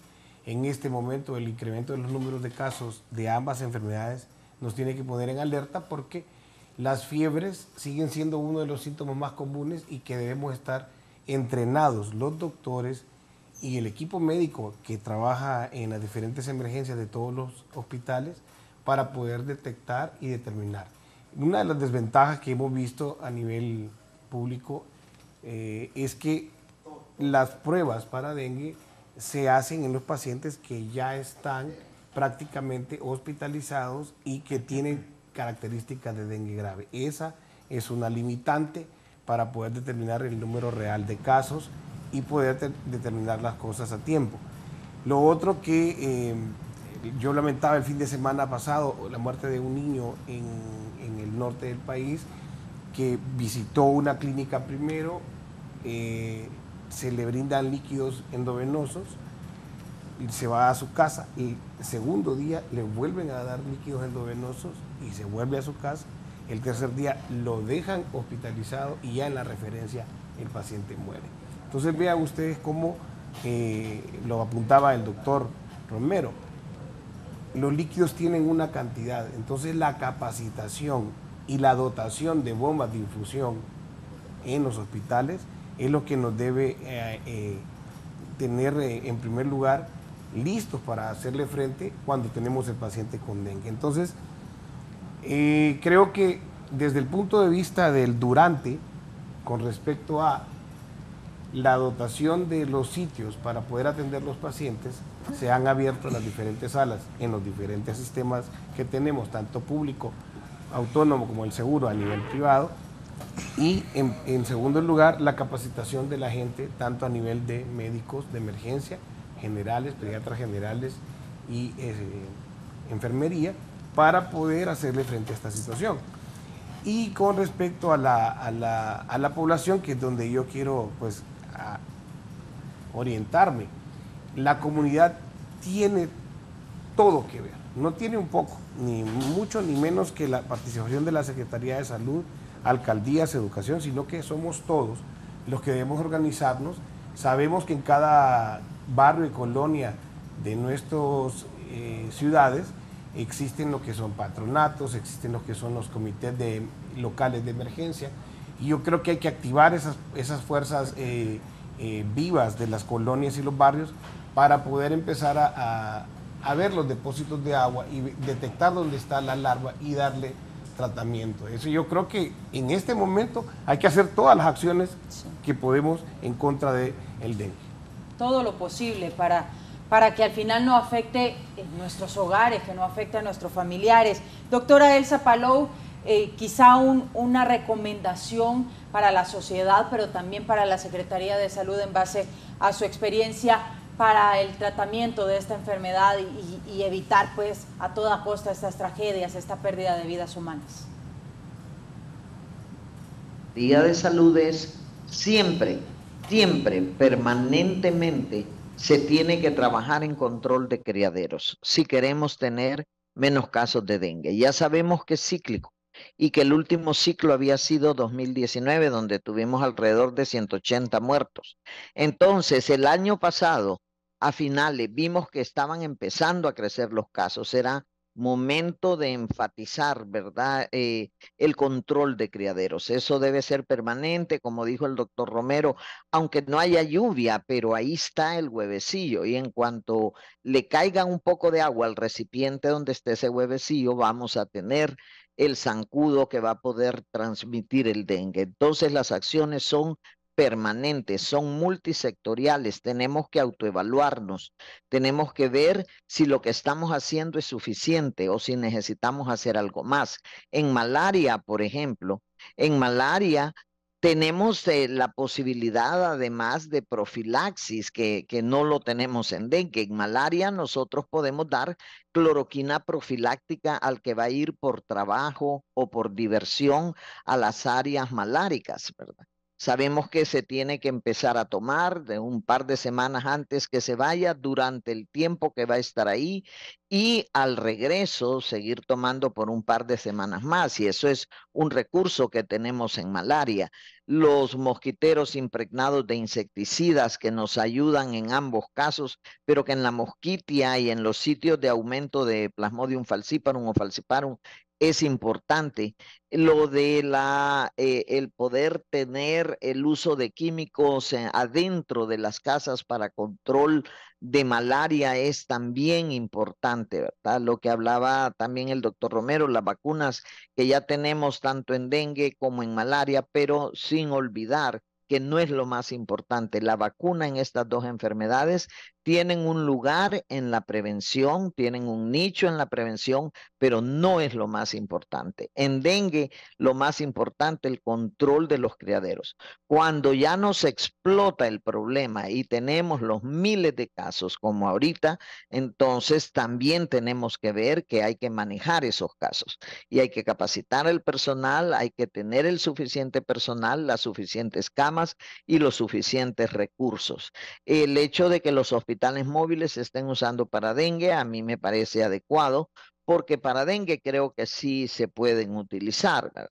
Y en malaria, pues hacer todas las acciones para lograr bajar otra vez el número de casos. Estábamos bajando los últimos años, no podemos permitir que haya un incremento, tenemos que controlarlo y controlarlo a tiempo, de manera que la recomendación a la Secretaría es siempre, siempre mantener las acciones para control de criaderos. A la comunidad, recordemos que nadie nos va a ir de repente a limpiar nuestra casa, ¿verdad? Entonces, tenemos nosotros que asegurarnos de que nuestra casa esté limpia, ¿va? Y esto es algo que lo tiene que hacer toda la comunidad, las municipalidades, el papel de las municipalidades, el papel del sector ambiente, el gobierno en general. Su principal preocupación en este momento tendría que ser control de este tipo de enfermedades. Por el momento yo creo que es prioritario también que nos enfoquemos en asegurarnos que se tiene todos los recursos necesarios para los hospitales que ya están, ¿verdad? Que funcionen adecuadamente, que tengan todo lo que necesitan. Y recordar que esta patología, el dengue, llegó y llegó para quedarse. Igual que COVID, tenemos que aprender a convivir con estas enfermedades y a lograr que causen el menor daño posible en nuestra población.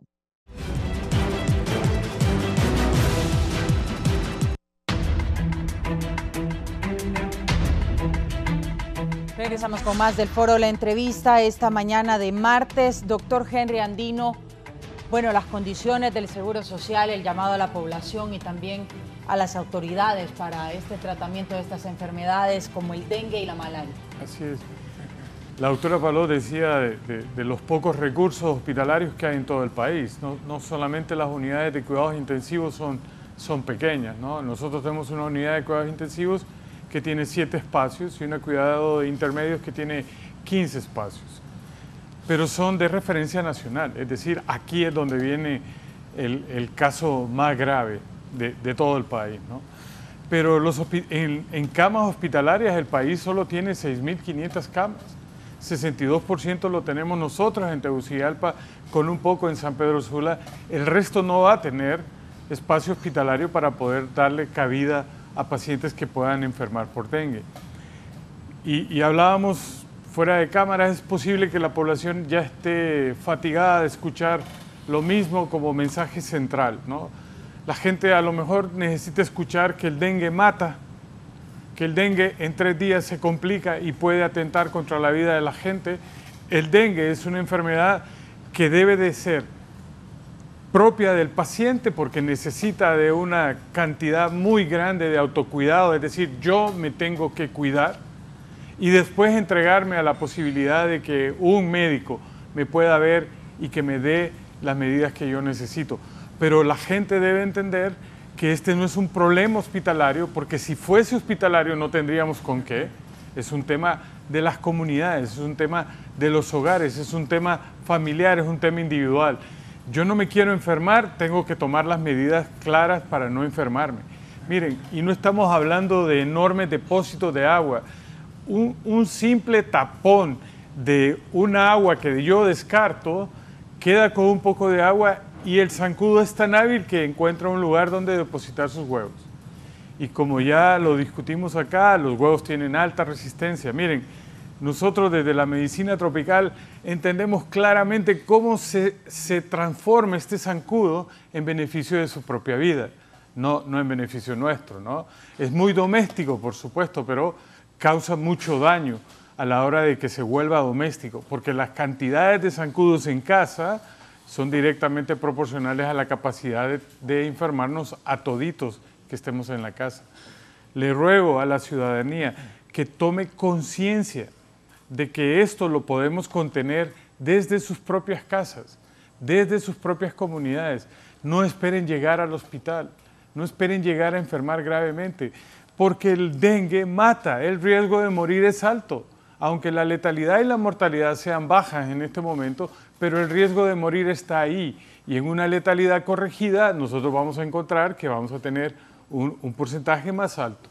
Por favor, tomen los cuidados necesarios, hagan la conciencia de que necesitan cuidarse ustedes y su familia. Más allá de la comodidad en la que estamos, hay que tener un esfuerzo comunitario, como decíamos todos aquí, para poder subsanar esta enfermedad que de verdad podemos darle frente de manera organizada y con conciencia de la misma. Dejemos la pasividad respecto al dengue. En cuanto a malaria, ¿qué recomendaciones se puede hacer a la población? Sobre todo si va a visitar esas zonas que tienen casos de malaria o que podrían resultar contagiados de esta enfermedad. Bueno, lo que decíamos inicialmente, yo creo que si toda persona que vaya a áreas maláricas donde tenemos una alta incidencia, pues sí debería de protegerse. Por ahí los colegas mencionaban de hacer alguna protección. Yo creo que si es necesario, algo otro pues decir, vamos a esa zona, pues vestir con camisas manga largas, pantalón también largo, que sean claros, no oscuros, y de esa manera pues se puede evitar. El otro que decía la doctora Palov también mencionaba el hecho de que se pudieran dar medicamentos de una manera preventiva. Es una cuestión que estamos valorando precisamente con los grupos de riesgos móviles, en este caso militares, que están yendo a esa zona. Estamos valorando esa estrategia. Pero la otra es que nosotros lo que estamos asegurando también es el diagnóstico a nivel de las comunidades, a nivel de tanto de institucional, hospitales, centros de salud, policlínicos, hasta llegar a las comunidades con los colaboradores voluntarios. Ahí estamos asegurando diagnósticos, gente que está capacitada, saben del sospechoso, pueden hacer una prueba rápida que el diagnóstico lo pueden tener en 20 minutos. Una vez que dan el diagnóstico, estamos asegurando que tengan también el tratamiento. Porque si tienen diagnóstico y no tienen tratamiento, de nada sirve. Entonces el paciente es captado rápidamente y en menos de 48 horas nosotros debemos tener un diagnóstico de malaria.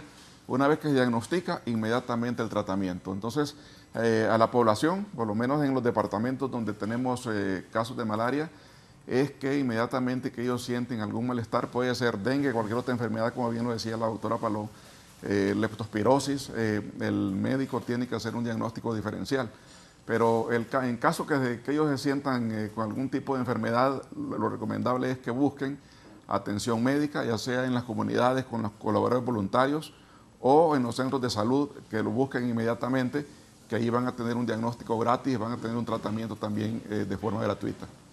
Y ahora que lo menciona y que también lo mencionó la doctora Palou, el tema de la leptospirosis, ¿hay casos en el país, doctor Pedro?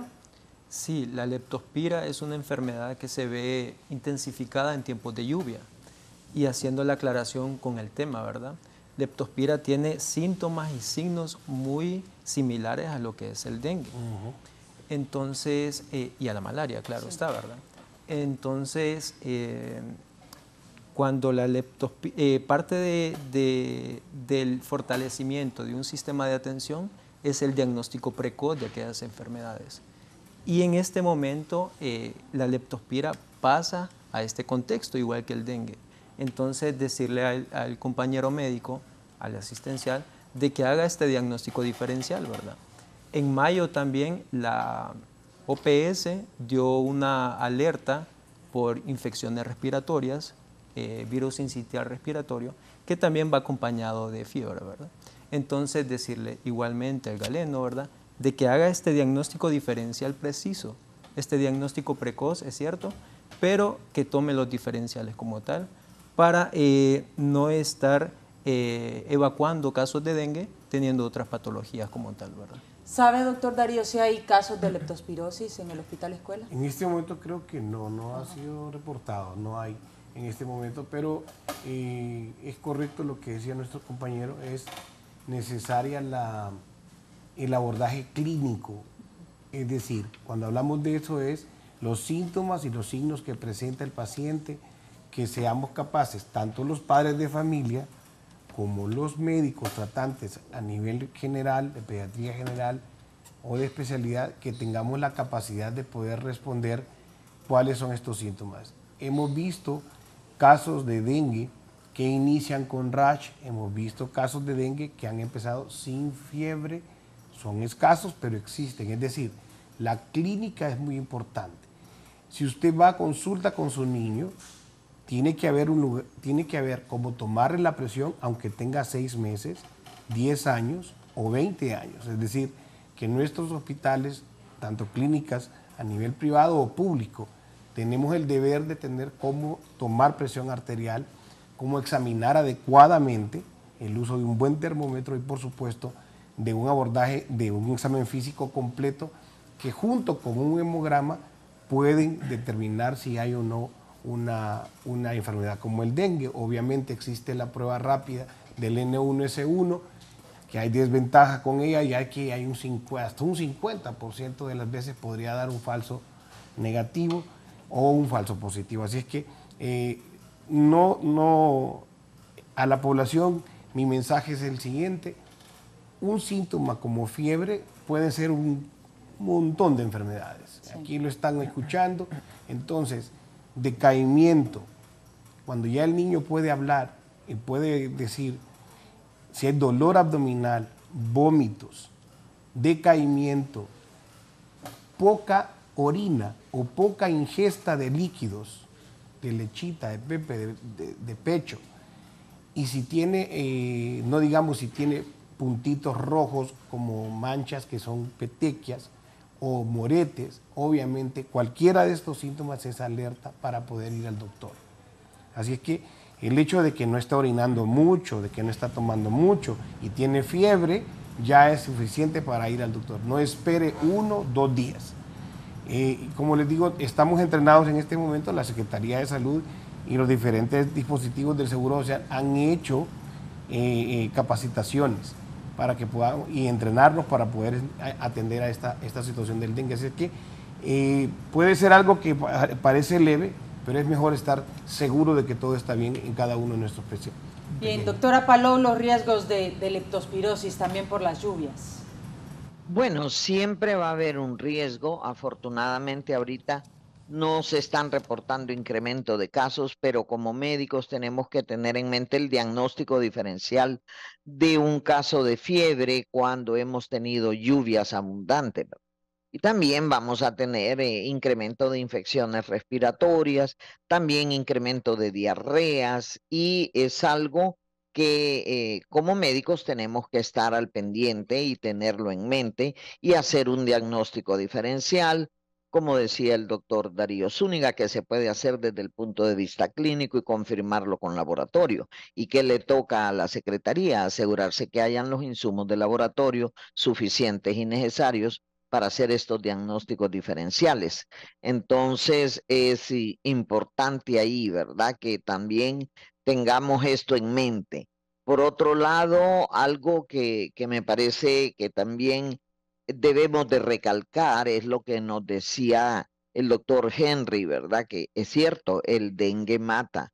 Es mucha mayor la cantidad de dengue sin signos de alarma, pero el dengue grave, cuando llega a producirse el dengue grave, puede haber mortalidad y puede haber mortalidad importante, ¿verdad? Entonces nadie quiere ser ese caso que falleció por dengue, ¿verdad? Y si no queremos que haya un fallecimiento en nuestra casa, en nuestra familia, asegurémonos de tener limpio lo más posible y de nuestras casas, nuestros solares, la de nuestro vecindario también, para evitar que tengamos transmisión. Recordemos, si no hay zancudo, no hay dengue, ni zika, ni chikungunya, ¿verdad? Entonces el control de los criaderos debe ser permanente. Si nosotros bajamos la guardia porque tuvimos una pandemia de COVID, entonces se acumula el problema de dengue. En salud uno tiene que estar manejando todo siempre, ¿verdad? Eso es lo complejo del sector salud. Lo complejo del sector salud es que no porque hay dengue dejaron de haber las otras enfermedades.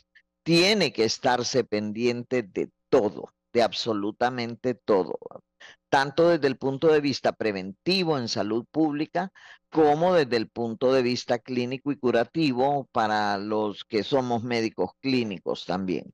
Entonces, recordarle a la población, recordarle a nuestras autoridades que esta es época de tener equipados hospitales, centros de salud, capacitar recurso humano y también de seguir enfatizando el control de los criaderos. Y recordar que no solo dengue hay ahorita en Honduras, ¿verdad? O no solo malaria, que tenemos que estar preparados, pendientes para las otras enfermedades que sabemos que también se pueden incrementar en épocas de lluvia, ¿verdad? Como las que tenemos en este momento. Gracias, doctora. Vamos a irnos hasta Olanchito Lloro con Mario Cano. Él nos tiene el reporte de cómo están las condiciones en cuanto a salud en los centros hospitalarios de esa zona. Adelante. Buenos días, licenciada Andrea Hernández, en la entrevista de Canal 11. Me encuentro con el doctor Fabio Tinoco, director municipal de salud, para que nos hable sobre la incidencia del dengue, ya que en Olanchito semana a semana va en aumento. Doctor, buenos días. Gracias por el espacio y también gracias por ser el enlace de concientización y educación a la población sobre esta enfermedad. Hasta la semana epidemiológica 24 llevamos 703 casos, ¿verdad? Lo que nos preocupa porque ya comenzaron las lluvias en el municipio. Esto significa que se nos pueden pues aumentar más los casos. Hacer un llamado nuevamente a la población que elimine los criaderos de zancudos, los potenciales, que limpien pilas, barriles, trones donde se pueda depositar el agua con la untadita y después tratar de taparlo bien para que el vector no encuentre donde depositar los huevecillos, reproducirse y después salga en forma adulta para poder infectar a las personas, ¿verdad? También concientizar que dejen que el personal de salud llegue a sus casas a revisar, inspeccionar de que no tengan criaderos de zancudo y también mediante la aplicación de BTI para eliminar las larvas. Y posterior en la noche de previas las actividades en la mañana, eliminación de criaderos, aplicación de BTI, la fumigación también, que no estén ante la negativa, porque así podemos nosotros evitar que el zancudo siga infectando a la población. ¿De esto, doctor, cuántos son graves? De los 703 graves, tenemos aproximadamente unos 50 personas, ¿verdad? Pero a pesar de esto, se nos está aumentando los casos. Entonces, nuevamente, eliminación de criaderos de zancudo ante cualquier síntoma de la enfermedad, como ser la fiebre, acudan a los establecimientos de salud, no se queden en sus casas, no se automediquen, y sin criaderos no hay zancudo, así que eliminemos todos los potenciales criaderos de zancudo. Muchas gracias al doctor Fabio Tinoco, director municipal de salud en Olanchito, en alza. 703 casos hasta la semana 24 son los que se reportan en este municipio del Valle de Laguán. Licenciada Andrea, con las imágenes de Mario David Cano, vamos a regresar a través de la entrevista de Canal 11. Gracias, Mario Cano. Vamos al departamento de Santa Bárbara ahora a conocer el panorama con Araceli Quintanilla. Buenos días, gracias compañeros en estudio del foro La Entrevista. A esta hora de la mañana tenemos que informarle que en el departamento de Santa Bárbara los casos de dengue han disminuido considerablemente. Teníamos en alerta por los casos de dengue en todos los municipios del departamento, pero gracias a Dios no hay decesos. Vamos a escuchar rápidamente las declaraciones del doctor Jorge Perdomo. Él es el director regional de salud en este departamento. Decirles de que sí, agradecer a la población que ha hecho caso.